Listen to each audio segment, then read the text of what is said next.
ഇന്നലെ നമ്മൾ വേവിച്ച് വെച്ച ബീഫിൻ്റെ പണി തുടങ്ങാൻ പോകട്ടോ. ആദ്യം ഇതൊക്കെ ഒന്ന് കട്ട് ചെയ്തെടുക്കണം. ഇങ്ങനെ നീളത്തിലാണ് കട്ട് ചെയ്തെടുക്കേണ്ടത്.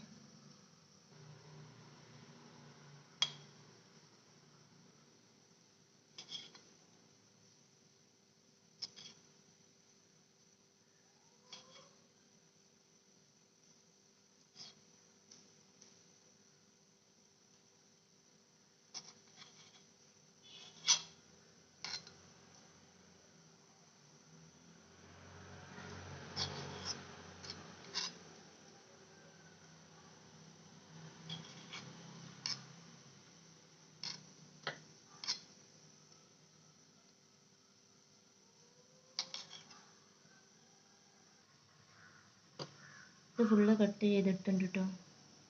ഇതൊന്ന് മസാല തേച്ചെടുക്കണേ.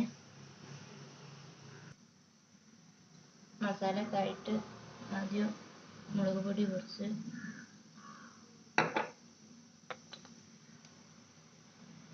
മല്ലിപ്പൊടി, മഞ്ഞൾപ്പൊടി,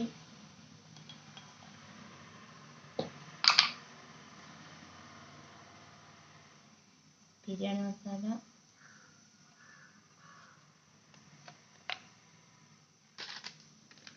ബീഫ് മസാല,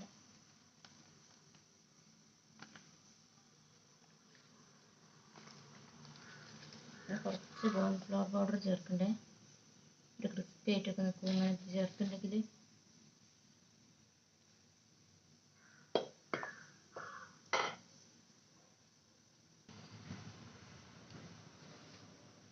ഉപ്പ്,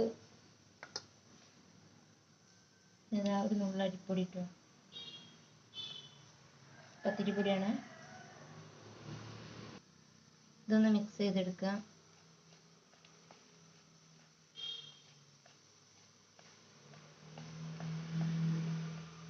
എന്നിട്ട് ഒരു കഷ്ണം ചെറുനാരങ്ങ നീരൊന്ന് ഒഴിച്ചു കൊടുക്കണേ.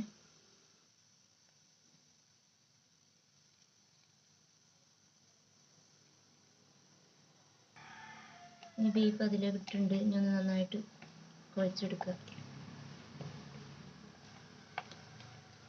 ഇത് കളറില്ല എൻ്റെ ഇതിന്.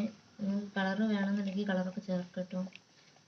പിന്നെ കുട്ടികൾക്ക് കഴിക്കാനുള്ളതല്ലേ വെച്ചിട്ട് ഞാൻ കളറൊന്നും ചേർക്കാറില്ല.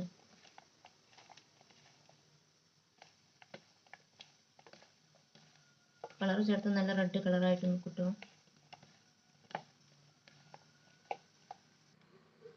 കളറിന് പകരം വേണമെങ്കിൽ നിങ്ങൾക്ക് കാശ്മീരി ചില്ലി ചേർക്കട്ടോ.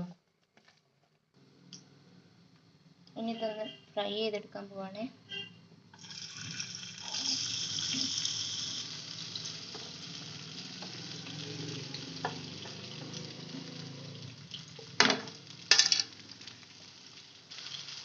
വേവനൊക്കെ കുക്കറിൽ തന്നെ ആയിട്ട് കേട്ടോ. ഇനിയിപ്പോൾ കുറച്ചൊന്ന് കുറ്റിയായി എടുത്താൽ മാത്രം മതി. വേവലൊക്കെ കഴിഞ്ഞിട്ടുണ്ട്. ഇത് ഏകദേശം വെന്ത് തുടങ്ങിയിട്ട് കേട്ടോ. അപ്പോൾ ഇറക്കാൻ നേരത്ത് കുറച്ച് വെളുത്തുള്ളി ചതച്ചതും കറിവേപ്പില ഇട്ട് കൊടുക്കുന്നുണ്ട് കേട്ടോ. നല്ലൊരു സ്മെല്ലൊക്കെ ഉണ്ടാകാൻ വേണ്ടിയിട്ടാണ്. അങ്ങനെ ബീഫ് ചില്ലി റെഡി ആയിട്ടുണ്ട് കേട്ടോ. ഇത് ലഞ്ച് ബോക്സിലേക്ക് വെച്ച് കൊടുത്താൽ മതി.